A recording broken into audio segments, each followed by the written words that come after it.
Hello, class, and welcome to your first time meeting me for some of you. Others of you may have had me before.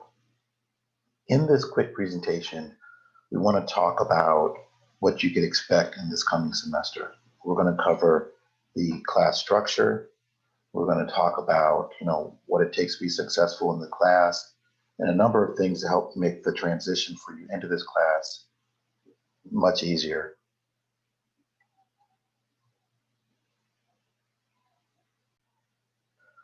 All my years of being a college professor, which is quickly approaching 20, has shown me that when students understand what to expect in class, they have proper guidance, they understand the rules and expectations, they tend to have a better experience, and they tend to do better in the class. So that's the purpose of this presentation and why it's been created.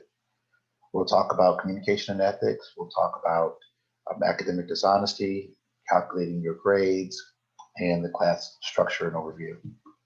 Before we jump into that, I'd like to introduce myself. So I'm Dr. Vesey, and I've been teaching at PV for 9+ years at this point.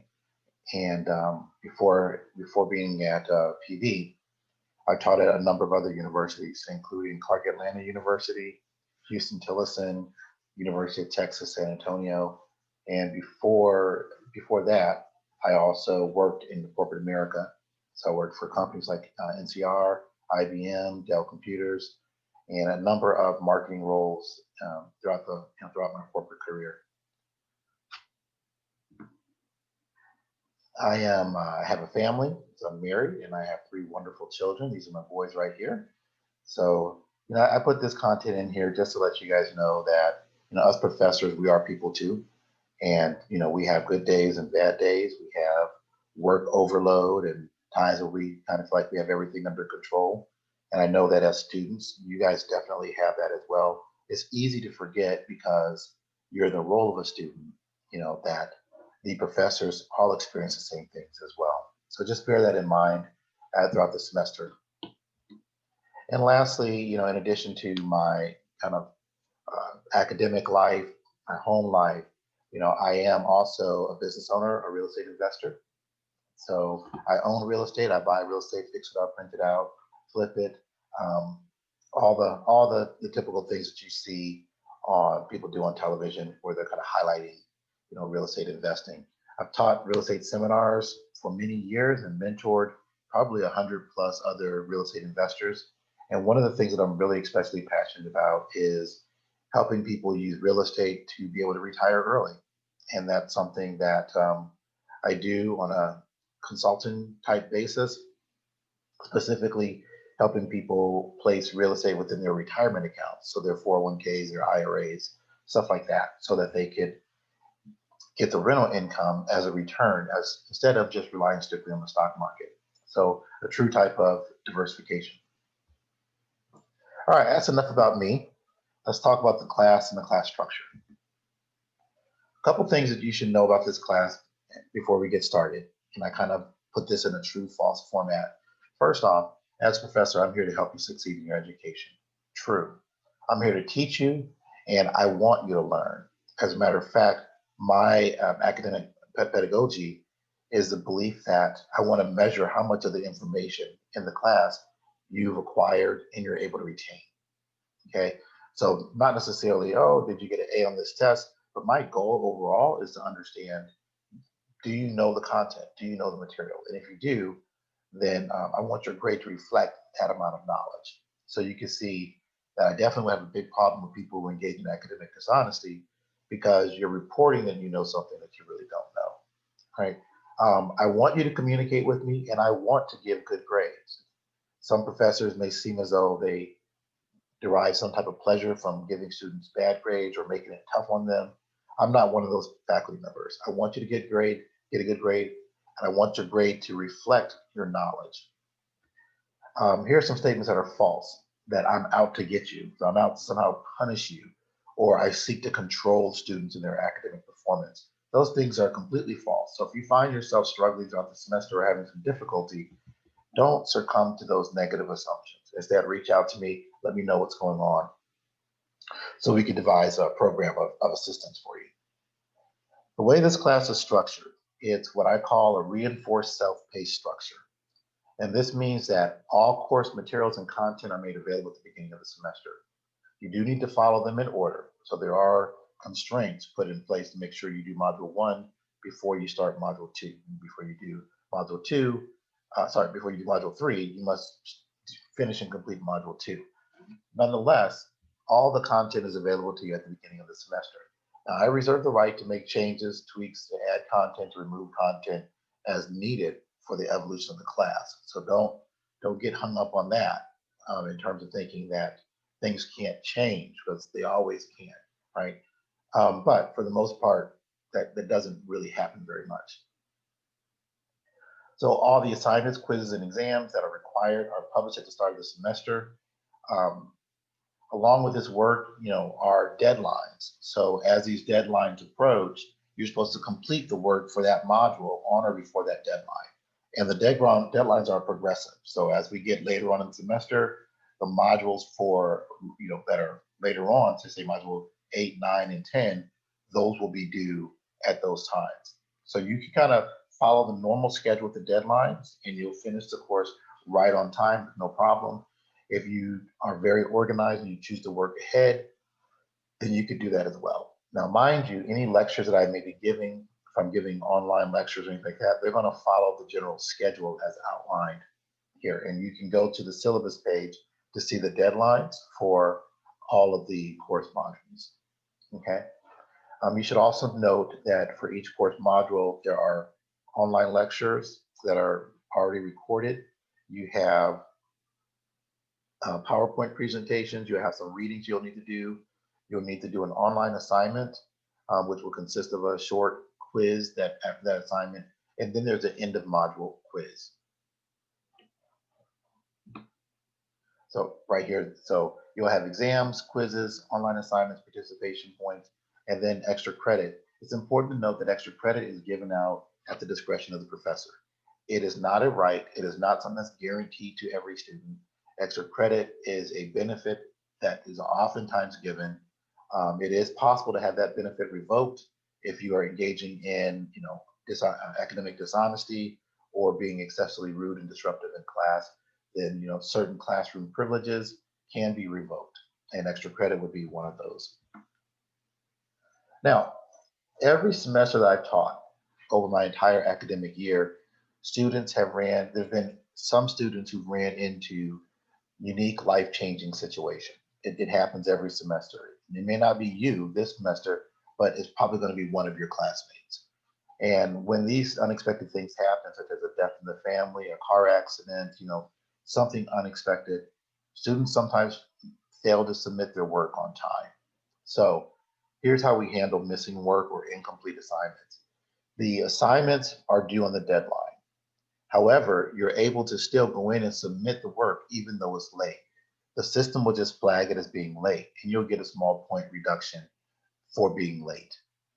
But you can always submit late work. You can complete late exams, late quizzes. You can always complete them as soon as you can, because I'm not going to close them out and then remove your ability to go back in and complete an assignment that's missing or complete an exam that you missed the deadline for. Instead, it will stay open, but you'll receive a small point reduction because of your tardiness.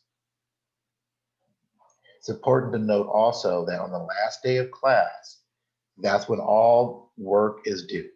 So there is no more making up work, submitting late assignments, or anything like that after the last day of class.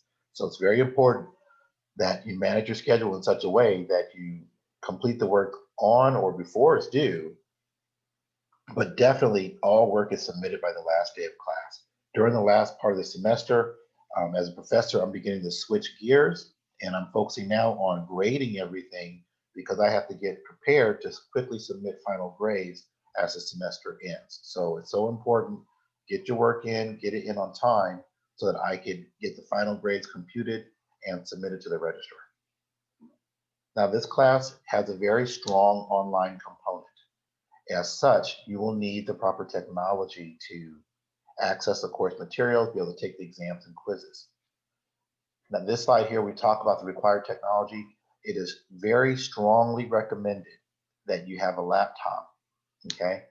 You could have a Chromebook that may work in some instances, but there have been some students that had difficulty with just a Chromebook or a tablet. However, you're likely to be able to get most of the access, most of the work in the course with these devices. But if you have a laptop or a desktop computer, with a webcam, then you should be able to not have any problems at all. Okay, so strive to make sure that you have at least this minimum hardware requirement. As a student, in order to be successful in this class, you should have a basic working knowledge of computers, of emails, of word processors, PDFs.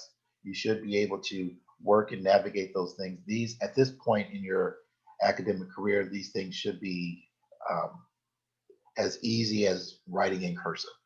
Okay, so you shouldn't have any problems with this. But if you do, you definitely want to brush up on those skills. Let's talk about communication and class etiquette. So communication has always been a source of problems or challenge for a number of students. So I want to kind of address that here. Usually when it's properly addressed up front, people and students have clear expectations and then the frustrations go away. So first and foremost, this is an online class. I am not one of your friends that you're sending text messages to. I know it's kind of individuals out there, they send text messages and they expect a message back within the next 5 seconds or something like that. That is an unrealistic expectation for communication in this class. So please remove that from your thought process. That's not going to happen. It may take me a couple days, anywhere from 24 hours to 72 hours to respond back to an email. It's also important for you to note that in general, any given semester, I'm teaching anywhere from 100 to 150 students.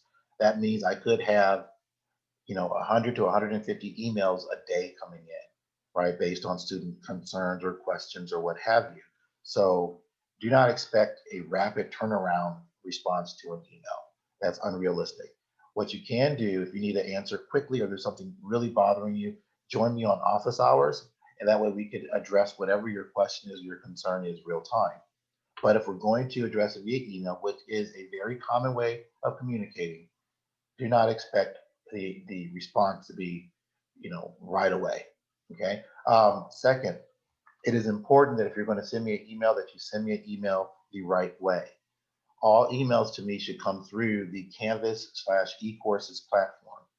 This is extremely important because if you send an email to my pv.edu, my pvamu email address, your email gets mixed in with all the other emails that I get throughout the day. And that includes the spam emails from other professors, so on and so forth. It is very easy for your emails to get lost and misplaced in that particular format. When you send the email through the Canvas system, it keeps your email associated with your class. And another thing that's a big frustration for me is I say a student sends me an email through to my pv.edu email address. I don't know who that student is. So I have to now go and search through all my 150 students to identify which student this is, what class they're coming from. So now I can begin to just get to the content of what that student's email contains. That is incredibly frustrating. It can take me 10 to 15 minutes just to decipher who you are and what class you're coming from. So when you send me an email through Canvas or eCourses, I don't have that frustration. Okay. And the last thing you want is for a professor to be frustrated when they're reading your email and trying to address your concern or whatever it is that you are asking for. Use the Canvas email system to send me all of your communications. You should also know that the Canvas email system automatically sends an email to my PV system as well. So it comes in both places. All right. But I got one consistent place I can go back to where I know your email was from. So please, once again, only email me from the Canvas system. This is one of my biggest rules that I have for the class. As a matter of fact, I've been known to respond back to students simply saying, I will not answer your email unless you send it to me through the correct platform. This is a much easier response for me than having to go and search to find out who you are and then, sending an email back responding to you through my PV email after going through searching to determine who you are. All right, as I mentioned before, email response time, give me 24 to 72 hours. I'll try to respond back as quickly as I can. But as I mentioned earlier, us faculty, we're also people. We have lives that are outside the university, and we're not always able to get back to a request, particularly if it's a complicated request right away. Some email requests or questions that people may ask me, such as a quiz review or something like that. I mean, it may take me, 30 minutes to an hour to write that response up, and I got to have enough time set aside to be able to provide a response to that. So give me a 24 to 48 hours to get the response. If you have not got a response, or 72 hours, excuse me, if you have not got a response from me within that time frame, simply send me another email to remind me, make sure it didn't slip my mind, I didn't get distracted. Now, it's important for you to realize that just because you send an email, wait for the response, but don't send 10, 20 follow-up emails saying the same thing. Okay, that's rude and it's inconsiderate and it's clogging up the email box. So be patient. It's important you realize that this is just a class. No one is going to die. We are not doctors on the operating table where we have to have so many pints of blood or the patient's not going to make it. At the end of the day, I am the professor, and all things that go into this class, come through this class, the final grades for this class are at my discretion. So if there is a problem, and the biggest thing is just make sure I'm aware of whatever your concern is, we'll be able to get it addressed with no problem. Okay. Stop. Do not use these methods to reach me. Okay, so do not use my pvamu.edu email address. You can tell how important this is because this is the third time I'm mentioning this on a PowerPoint slide. Okay, all emails will be sent via Canvas, and during office hours, I will be answering the phone, but it's not always guaranteed that I'll answer the telephone outside of office hours. One of the benefits of being a faculty member is that we don't have to always be in our office. So I could work from my home office, I could work from the school office, I could work from the library, the cafeteria, the coffee shop. I could be wherever I want and get my work done. And very often it does not mean that I'm in the physical office at PV. So if you call me and you don't get me, don't be surprised. But I'm not necessarily going to be answering the phone outside of office hours if I'm not in the office. If I'm in the office, of course I'll pick up the phone and answer. But if I'm not in the office, then I won't be. So don't count on that as your default method of communication. Email is probably your best bet, or just simply log on to office hours or come visit me during office hours if we're on campus, and I'll be there for that. Okay, once again, a reminder, only use the Canvas emails. Let's talk about class etiquette. Now, it's important to remember that, we're talking about class etiquette is to be polite, be respectful, right? Being a jerk will not help your cause. And jerks can come in any number of forms and fashions.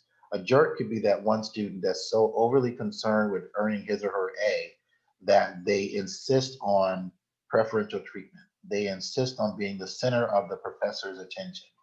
And the fact of the matter is that the professor, I have 150 other students. And if I'm taking 30% of my time dedicated solely to you because you're kind of a high maintenance student, then guess what? You're being a jerk. Okay. And don't be a jerk. Likewise, you have students that are rude. And as you can imagine, I've literally taught thousands and thousands of students. So I've ran into pretty much every type you can imagine. And there are some students that are just simply rude and disrespectful. Once again, don't be a jerk. Okay. I had a student just recently who decided that she didn't like some of the policies in the class. So she was going to try to voice those in front of the entire class and get people riled up.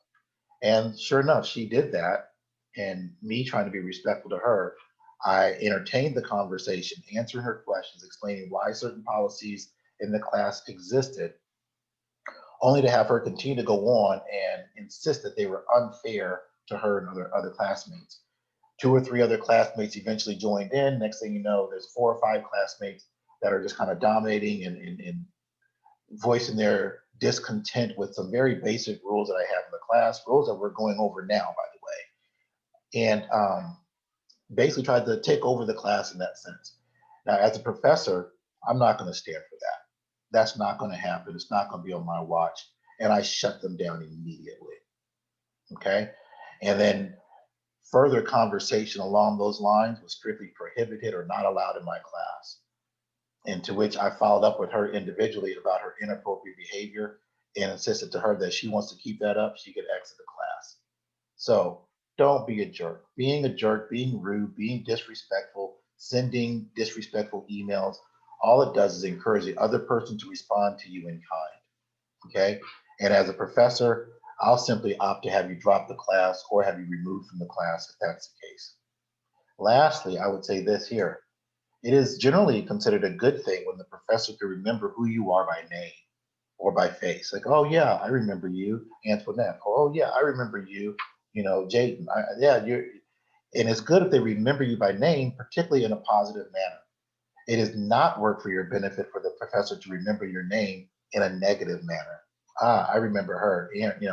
Aaron, that was the one that was really rude in class. That's the one that tried to get everybody rallied up and thinking it's going to do something to change the rules and the policies or the grading procedures of the class.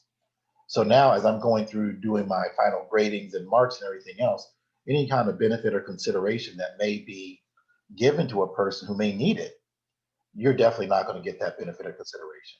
Furthermore, as we go through, we talk about etiquette, net etiquette, and those kinds of things. There are policies set forth by the university that allow us to take action against students that are excessively rude and disrespectful in the class. And as far as this class, you're likely to lose a number of your classroom privileges, starting with things like extra credit, makeup assignments, redos of assignments and things along those lines. Okay, so bear in mind, treat the professor and your fellow students the way you would want to be treated. So don't interrupt people during class. Do not make false statements about the class. This whole thing about fake news. Don't be a fake news speaker. Okay. Don't misrepresent yourself or your classmates to the professor. All conversations should be respectful and polite. Do not incite confusion within the class, or among your students, your fellow classmates. And there are consequences. You may be asked to leave the class, right? I may exit you from the class that day, okay? Or I may prevent you from being able to return again to the class, all right? So you may be removed from the course altogether, and certainly you can lose other privileges, as I mentioned before. Here are some things to avoid when it comes to proper etiquette and communication in this course. Do not send out mass emails to your fellow students. I've had a number of students take this approach to try to disrupt the class or to voice their concern or their problems. And it never works out in their favor. So they'll send out a mass email. Let me give you an example. Someone sends me an email because they missed a quiz, which means that they didn't pay attention or retain the information from this particular presentation. And they want to make up a quiz. So they send it out. They're really worried about that quiz and they don't get an answer. Next thing you know, it's been 48 hours and they have not got an answer to their, can I make up this quiz, Dr. VC? So then they send a blanket email out to the entire class, to the professor, copying the class, saying something along the lines of, this professor, I've sent you a number of emails about this request and I still have gotten no response. Can you please respond to me, let me know if I could take this quiz or not? So first off, let me explain something. The entire class does not want to know about or care about your particular individual concern. It is highly inappropriate for you to send out mass emails to the entire class regarding your issues, trying to do nothing more than what I could tell is get them riled up and worked up. Most students are not interested. They have enough things going on in their life, but they're not worried about your particular grade. Your particular grade is a situation between you and the professor, not something for the whole class or other administrators to be worried and be concerned about. Okay. Moreover, no one in the class or other administrators outside the course have the power to resolve the problem that you are currently facing. and most problems or challenges have already been dealt with established rules and policies in the class. In the case I just gave, the example I just gave, the student already knew the answer, but because of their lack of retention, forgot. Okay, so avoid sending out mass emails. Don't do it, especially if it's something negative or you have a criticism you want to try to levy. Okay. Um, Another big no-no for the class is sending out emails to other faculty, staff, and administrators outside the class. So here's another one that students have engaged in throughout the years, and they think somehow it works to their benefit when actually it does the opposite. So let's say, once again, the student has a concern, so they don't get the answer that they want from me, or they don't get a response quickly enough. So they'll send an email to other administrators. They'll reach out to their advisor or to the chair of the department or to the dean or the provost, and they'll say, this professor hasn't done XYZ for me. Therefore, they expect that person to come in on their side and intervene and force the professor to do some behavior or what have you, right? In some cases, maybe a day or two's gone by and they haven't got a response to an email. So this is what the student engages in doing, and sending out emails to a bunch of other people trying to say, hey, this professor is ignoring me, greatly exaggerating the situation beyond what it is. Now, when the professor responds to you, do you expect support for whatever your request is? I can tell you the answer is going to be no, whether it's me or any other faculty member, because you've engaged in such an egregious behavior. So don't do that, right? Moreover, nobody, in terms of academic policy at the university, and this is very common for every university, no one has the authority to go into a professor's class and make the professor do or not do something. That's called academic freedom, something that is basically a golden rule at all universities. So if I choose to give 5 million quizzes and that's my particular teaching style, then I have the right to do that. Obviously, 5 million is a great exaggeration, but I'm saying this to illustrate a point. If a professor decides to grant a redo on an exam or to not grant a redo on an exam, that's his particular prerogative. If a professor believes a student engaged in cheating and says, hey, here's what you need to do in order to address this matter, that's the professor's prerogative. The dean, the provost, the chair of the department, your advisor, none of them have any say so or authority to overturn how a professor runs his or her class. So at the end of the day, the person you want to reach out to in a respectful way to deal with any questions or concerns you have is the professor. Okay. It doesn't mean that you can't express your concern. Absolutely, you should express your concern, particularly if I'm the professor, because I want to hear your concerns and I tend to be a pretty empathetic instructor. However, when I'm greatly disrespected by people violating these rules, then the empathy that I have that I tend to give towards students quickly diminishes. Okay. Excessive complaining. You don't want to be a complainer. It is another thing to avoid. You always have something negative to say. Oftentimes, when the students who are excessive complainers are the people that are giving the least amount of work and effort toward their grade.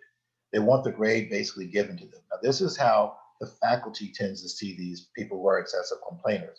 And it's important that you understand that, because perhaps in your student perspective, you don't see it that way. You just think things are really unfair.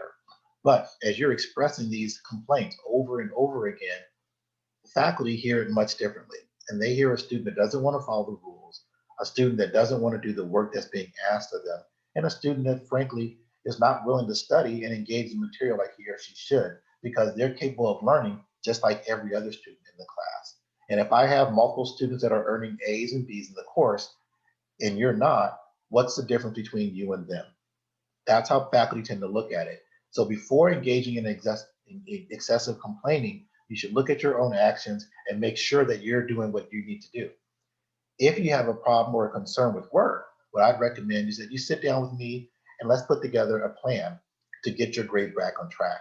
And I am very successful in helping students who are not performing at their desired level, giving them a study approach, a study program to get to where they need to, in the class. I'm very successful with that, but those students need to reach out to me and also show they're willing to do the work that's necessary.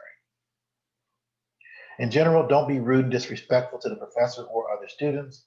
Rude and disrespectful behavior is a violation of class policy, university policy as well, and it can result in the loss of course privileges. Now let's talk about academic dishonesty. And as much as I hate having to talk about this, I have to do it every semester. And with the move of the university to using more and more online um, teaching and online content and delivery of exams and everything else, the propensity for students to engage in unethical behavior has increased even more. So we have to address this topic. One thing I've learned is that many students will engage in inappropriate behavior because they don't fully understand what is appropriate and what is inappropriate behavior. So I want to clarify that right now. Inappropriate behavior is when you are doing anything to earn a grade that does not reflect your true knowledge that resides within your mind. So if you're getting answers from somebody else, if you are getting question stems from other people, that's considered cheating. If you are copying and pasting text from the websites or other papers and you're using that, you're passing that work off as if it's yours, that is considered cheating. That is plagiarism. If you're engaging in any type of behavior where if I were the professor and I were standing over your shoulder watching you do what you're doing, if I say, would you feel comfortable doing that? It's kind of that question, what would Jesus do, right? So what would you do if the professor were standing there looking at you? If the answer is that you wouldn't do that behavior, then that means you're doing something inappropriate. Now, in this world of online technology and online classes, it's important to note two different things. One, we have what's called flat out cheating, okay? Straight up academic dishonesty. You know you were wrong, you were cheating, you're doing something that is definitely not supposed to be done. And then we have what's called questionable behavior. Let me give a little bit of insight. So, students who are engaging in inappropriate behavior, they would say something like this. They know they cheated on an exam or a quiz. They know they did something that they shouldn't have done. They're working together in a group to do a quiz. They were um, getting answers or question stems from other people. They're engaging in inappropriate behavior. So when the professor approaches them about that, the immediate response to that student is, well, can you prove it? Well, if you can't prove it 100%, then that wasn't cheating. I got away with it. I'm scot free. Well, let me clarify this for you. The answer is no, you didn't. It is not the professor's obligation. It's not my obligation to prove that you cheated. If I suspect you of cheating, that's all that I need to do. And then I can levy whatever consequences or punishments that I feel are appropriate in that situation. And that includes giving you a zero on that assignment. It includes expelling you from the class, and so on and so forth. Now, whatever consequences you suffer in the class as a result of my suspicion of you engaging in academic dishonesty, your recourse is after the semester is over, you can submit an appeal to the grades review committee to have them examine the evidence that I have, and you can present your evidence if you have that you didn't engage in bad behavior, and then see if it's supported or not. It still doesn't mean that you would pass a class, okay? And oftentimes, uh, students they're just not able to even prove that they didn't cheat. And the professor has all this information and evidence. The students, they can't prove. How do you prove that you didn't cheat on something, right? So that's why it's just a difficult situation that inappropriate behavior puts all parties involved in. Okay, I hate dealing with these types of situations, but yet I have to do it every semester after semester because there's always some students that want to engage in inappropriate behavior. So let's clarify something. This slide here is talking about cheating behaviors and questionable behaviors, and there's consequences for both. So we know what cheating behaviors are: copying exam questions, right? So here we are, you're giving an exam online and you're taking pictures on your cell phone of the questions. You are trying to take a screenshot of it, right? You're sharing this information on third-party websites like GroupMe. And let me tell you something, guys. I've caught a number of students, on GroupMe who were doing inappropriate things. And the bad thing about that is on GroupMe, if you're on that GroupMe and somebody posts something that's inappropriate, then you're automatically assumed guilty because there's no way for the professor to know that you did not look at that information.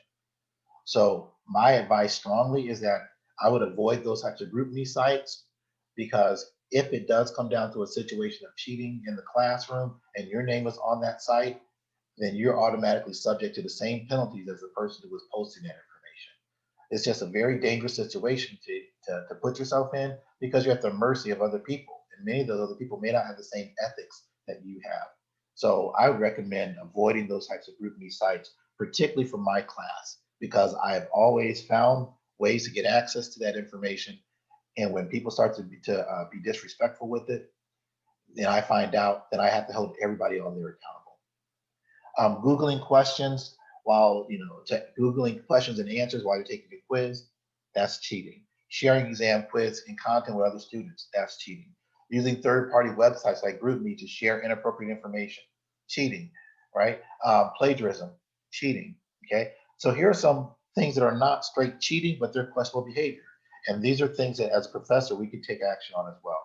Lying, right? So here you are, we know that you've cheated and now you're going to lie about it on top of it. That's even worse. Being disrespectful, engaging in activities that give the professor reason to believe or suspect that you're engaging in cheating behaviors. And this is the big one that I want students to realize, because they think that, oh, well, he can't really prove it, so therefore there's no penalties associated with it. No, ma'am, no, sir. If you're engaged in questionable behaviors, there's consequences and penalties. So in my class, if I suspect you of engaging in questionable behaviors, here's what's going to happen. Your grade's going to be placed on hold. Your grade for that assignment or whatever, I'm likely to place that grade on hold, and I may not apply that to your overall course grade. I may give you a 0 for that unless you could substantially answer for the reasons that I suspect inappropriate behavior. Okay, so I suspect bad behavior on this particular exam or quiz. I'm going to put that grade on hold until that grade can be authenticated. And if you fail to properly authenticate that grade, in other words, show me that you actually contain the knowledge that that exam or quiz is telling me that you have, then you're going to lose that grade. And if you do that several times, I had that problem several times with you, then you may be expelled from the class. Okay, behavior that the professor saw you doing it will be determined inappropriate. All right? If the professor saw you doing it, it's inappropriate. Students are to use what if the professor saw you doing it rule. So we've already kind of spoken to that. So in questionable behavior in this class is subject to review, and penalty. We covered this a little bit already, but I just want to read this to make sure we all understand it. It's not the professor's job to prove that a student cheated, lied, or engaged in inappropriate activity. Instead, it's the professor's job to evaluate the student's knowledge and understanding of the course material and to assign a grade. Once again, if I suspect inappropriate behavior, I'm going to put that grade on hold, and you as a student are going to have to authenticate it. I have several different ways that you can authenticate your grade, and if you can properly authenticate your grade, you can keep that score. If you fail to do so, then you're not going to get that score. You may get a penalty deduction for questionable behavior, or you may get a 0 altogether. If a student's grade is adjusted due to questionable behavior, the student has the right to appeal the grade with the College of Business Appeals Committee and make their case. So this is after the class is over. So you can see it's not a very fun process, because the class is over, your grade has been assigned. Now you can try to appeal it with the committee, and it's their job to try to review the efficacy of your claims. It's not my job to do so. The professor will also provide documentation to this committee. Professors are not required to prove cheating beyond a shadow of a doubt. The committee will make a final decision as to the outcome of that situation. Students are required to behave honestly, follow class rules, and demonstrate that they understand the course material and grades for their assignments. So if you are suspected of questionable behavior and you fail to authenticate your grades, and as a result, you don't pass the class, you can apply, you can submit to the College Appeals Committee and they'll hear your claim. And I'll provide them my documentation and evidence, and I will also provide them evidence that you could not authenticate your grade. And you can see how that committee will rule. What happens if I'm suspected of questionable behavior? So I've covered this already, but I want to say it one more time. And I'm sorry for you students that are ethical and don't do these things, but I run into this every semester and even more since we've been working more online. So I want to review this one more time. Your grade on the assignment or quiz will be placed on hold pending review. If you're found to have engaged in questionable behavior, Any of the following may happen. Your grade on the assignment could be reduced to a 0, or you can receive a partial point reduction. You could be called upon to validate your grade using an alternative means of examination, which means I could call you in and say, hey, your grade on this quiz, this exam is questionable. Therefore, we're going to have an oral exam to validate your grade. You're going to show me that you understand these concepts, because if you can't, then how did you earn this grade on the exam? And you can't explain the basic premise of the concept. So that's just one way of validating your grade. Okay, you could receive a 0 for the course. You could be expelled from the class with a failing grade. And I also could report this to the University Disciplinary Committee for review, and they have the power to expel you from the school for cheating. If you were dishonest or made a mistake, right? So here's the most important thing I'd say. Sometimes people get caught up, they make mistakes, they do the wrong thing, they're dishonest. The best thing to do is own up to it, right? I have not ever failed, dismissed, harshly punished a student who owned up to their inappropriate behavior. Okay, now you have to accept the consequences for it, but at the same time, I've never expelled one from the school. I've never sent them to the University Disciplinary Committee, those who own up to it. The only people who go through those additional negative steps are those that are dishonest and they lie about it after the fact. So lying guarantees that the professor will increase his or her monitoring of you, and also that they will never believe you again. And that is very true. Once again, see the statement I made earlier that professors are human and humans don't like being lied to. Let's talk about course grading. Let's kind of get off of this negative topic here. All right, so in this course, you will have exams and quizzes. They will be administered online. And here are some rules and parameters around those quizzes. So first off, you will need a desktop or a laptop. I know some students like to use their cell phones to take their exams and quizzes. You may not be able to do that in this class. And that is because our exams and quizzes, they use the lockdown browser and they require web monitoring. Okay, so they require the lockdown browser and you have to have a webcam so that the web monitoring can take place to make sure that you're basically doing what you're supposed to do in the right environment. So all exams will be timed. All exams and quizzes, you'll have a time to complete them. Students are not permitted to use outside websites or technology when taking quizzes or exams. That constitutes cheating. So make sure you understand that bullet. Students are not permitted to interact with others while taking exams or quizzes. That constitutes cheating. All exams and quizzes will use the Respondus lockdown browser. All exams and quizzes will also use the Respondus web camera to record the students while taking their exams and quizzes. If you are doing suspicious movements, you're getting up, walking around, leaving, engaging in that kind of behavior while you're taking the quiz, it is being recorded, and that what constitutes questionable behavior and could trigger a grade verification process. Any questionable behavior will result in the grade being placed on hold and subject to review and possible alternative evaluation. Here's another form of evaluation. You may have to retake that exam or quiz, but this time you're going to do it with a live proctor. Okay, so these are examples of how you may have to go and verify and authenticate that you actually have the knowledge that your grade is reporting that you have. Calculating your grades. So the program weights are calculated into eCourses for your grades, which means that exams are 50% of your grades, quizzes might be 25% of your grades.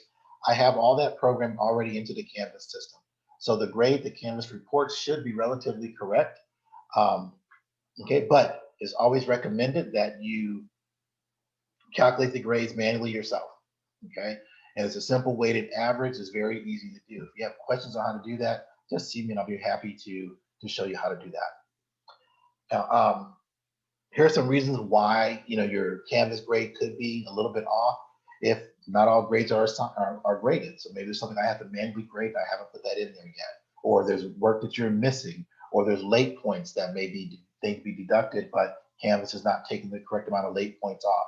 So your grade in Canvas should generally be in the right ballpark, but it's not guaranteed to be the exact accurate grade. Okay, at least not until the very end of the semester, but it should definitely give you a good working idea of where your grades are. Students are encouraged to use the grading distribution in the syllabus, right? So go to the syllabus tab, click on that, and you'll see your grading distribution there. what weights apply to what grades. You should also note that the professor has a final say over all grades. And when I'm doing the final grades, I do report the grades as students earn them, but I reserve the right to factor in all classroom experiences and other things into the final grade. Okay. Once again, that is the right and privilege of the professor. So I do have that right. Do not ask the professor to modify or change your grade. This constitutes inappropriate behavior. Okay, there are some students that I get emails, hey, I'm really close to this. Can you just round my grade up? Can you do that? The answer is no. And don't make those types of requests. They're highly inappropriate. Once I send the grades off to the registrar's office, it is done. It is final. There is no more consideration of any assignments or any adjustments or anything like that. So please understand, once the grades are sent to the registrar, so at the end of the semester, I calculate final grades and I send them to the registrar, it is done. It takes a mountain for me to go about doing the grade change. Therefore, I don't do them unless it was a mistake that I made in calculations. And I could say I probably made maybe 2 mistakes over the last 20 years of my college teaching experience. Okay. And that includes PV and other universities. So I don't make mistakes like that often. I double, triple check my grades before I send them out to the register. So once they're done, they're done. So any questions or concerns you have, you need to address them with me before the last day of class. Here's some things I recommend you do if you want to improve your grade. Calculate your grade regularly. Know exactly where you stand.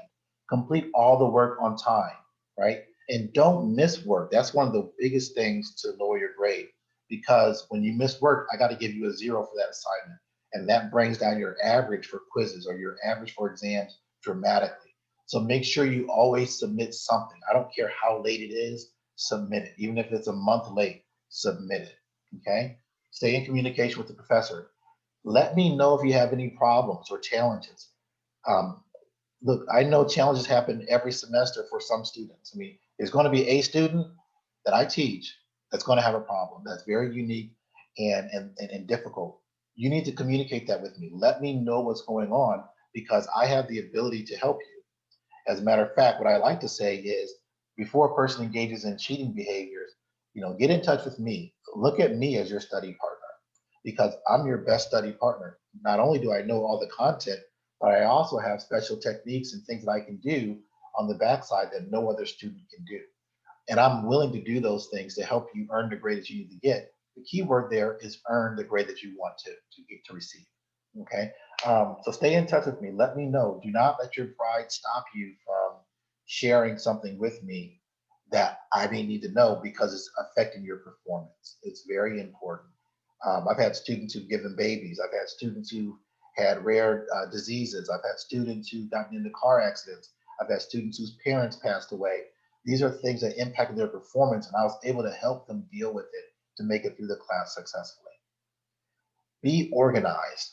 Organize your study materials. One of the biggest tips I can give you in this class is to treat each chapter in a very organized way. So prepare a binder. Because your book is online, you don't have a physical book, right? And take notes from all the lectures. Watch the lectures twice, 2 or 3 times, right? Or listen to it while you're exercising. Just put on the lecture and kind of go through that while you're doing your morning exercises. This will help you retain the information a lot better, right? And the bulk of the content and the questions, they come from the lecture. They come from content that I've actually expressed to you. Okay, so be organized. I would tell you to get a binder and have a section for each chapter in that binder, and collect all the notes from listening to the presentations, print out the PowerPoints, print out any of the articles that are there for readings, okay? And read through the textbook and take notes from that, and have all that in a binder for chapter 1. Do the same thing for chapter 2, chapter 3, chapter 4. And now as you're going through studying, you have a very condensed set of information to study and review before you take the end of quiz module, the end of module quiz, or before you take an exam. Avoid cheating and questionable behavior, right? Because that's immediate points off for any exams, quizzes, or work that you may have done. Some of the work that we have, you'll be submitting, is written assignments. Don't plagiarize. We have this system on Canvas which compares what you've written to everything out there on the internet and everything that's been submitted previously. and everything your classmates have submitted. So when I see a percentage of your work assignment that's been copied from another source, you're going to get a point reduction or maybe even a zero for that particular work assignment. So just don't do that. Make sure all the work that you do is your individual work. And then lastly, or second to last, don't have any missing work. And then lastly, keep a positive attitude. Students with disabilities, if you have some type of learning disorder or disability, please go to the disabilities office, follow their steps and procedures, and get the proper documentation and give that to me. That way I can make whatever adjustments need to be made to make sure that you have a fair playing field when it comes to the class. So please follow those steps, but give me the documentation needed because I won't be able to make any adjustments without that documentation. As the semester ends, what should you expect? Okay, so the end of the semester is the busiest time for professors because we have to calculate all the grades. Oftentimes, that's when final projects are coming in, and those things require even more grading. So we have a lot to do, and don't forget, you're not the only class that we're teaching. Okay, so we have multiple classes. This is the busiest time. So if you're worried about your grade, you should schedule a meeting with me or join me during office hours so we can review your grade. I recommend you do this at least 3 weeks before the end of the semester. That way there's still some time for you to make corrections to your grade. If you wait till the week before the semester is over, then there's very little time for you to do anything. There's very little work that's still available for you to be able to do to modify your grade. So do that at a minimum 3 weeks before the end of the semester.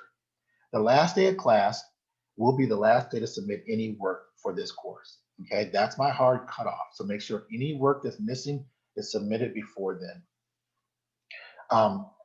After the last day of class, right, I'll meet with any student, but by appointment only. We will not have any more office hours, but I'll meet with you by appointment only. And then that will go for about 7, for the next week after class, okay? Because typically within 10 days after class, I got to have all the grades done and submitted online. And I may even have a shorter deadline than that for graduating seniors, okay, or graduating students. So it's important. I'll meet with you only by appointment thereafter, but at some point, I'm not even going to be doing that because I need to get the grades done and submitted. Okay, so after the final exam day, I will no longer be meeting with students. After the final exam day, I will no longer be meeting with students. So that's your final hard cutoff to have like regular face-to-face Zoom type activities with me. Okay, and once the semester is over, my monitoring of Canvas and the email platform from that basically becomes non-existent. So if you're sending me emails after the final exam, you should not expect a reply. If I see it, I may respond, but you should not expect one. All right, well, that's all the course content and information I have. I hope that gets you off to a great start in this class. Remember, I wanted to go over all this stuff. I know not all of it is pleasant, but so that everyone would have a level set expectation of what to expect in the class, that you would understand my teaching approach, and that my philosophy is to be helpful. My natural disposition is to be empathetic and concerned about students' wants and needs. So I just want you guys to have that same level of concern and passion for the class and really engage with the material and learn. So now that we've covered these class rules and procedures and other important elements, we're ready to get started. Before you start the class though, you need to take the quiz associated with this content. You'll need to pass that with 80% or better in order to get started with module 1. And then from there, you're free to go on as quickly as you want through the semester. Thank you very much for giving me this time, and I look forward to seeing you in class.